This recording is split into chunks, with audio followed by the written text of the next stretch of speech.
Welcome back to my online class. Today's lesson is reciprocal pronoun.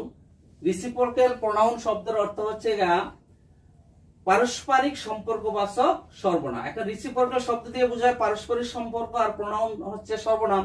তাহলে reciprocal pronoun শব্দের অর্থ হচ্ছে পারস্পরিক সম্পর্কবাচক সর্বনাম। আর পারস্পরিক সম্পর্ক সর্বনামগুলো হচ্ছে ইচ আদার, ওয়ান অ্যানাদার। এই দুটি হচ্ছে পারস্পরিক সম্পর্কবাচক সর্বনাম।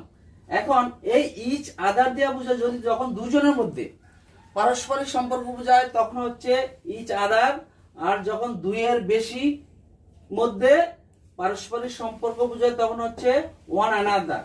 তো এখন সেন্টেন্সে কিভাবে প্রয়োগ করতে হয় আমরা এখন লক্ষ্য করব যে ইচ আদার ওয়ান অ্যানাদার দিয়ে। এখন লক্ষ্য করো, রানা এন্ড রানী,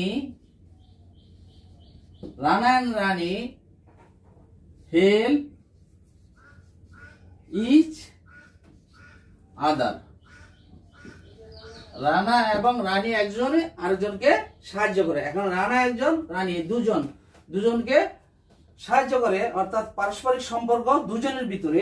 এই জন্য এই ইচ আদার, যদি ইচ আদারটা যখন আমরা করবো তখন দুজনের মধ্যে সম্পর্ক বুঝাবো। তারপরে আমরা ওয়ান অ্যানাদার করবো।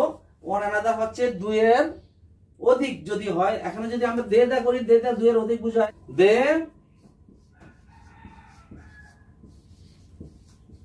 হেল্প ওয়ান অ্যানাদার, তারা একজন আরেকজনকে সাহায্য করে। এখন এই দে দিয়ে দুইয়ের বেশি ব্যক্তিকে বোঝানো হয়েছে। আশা করি তোমরা বুঝতে পেরেছো।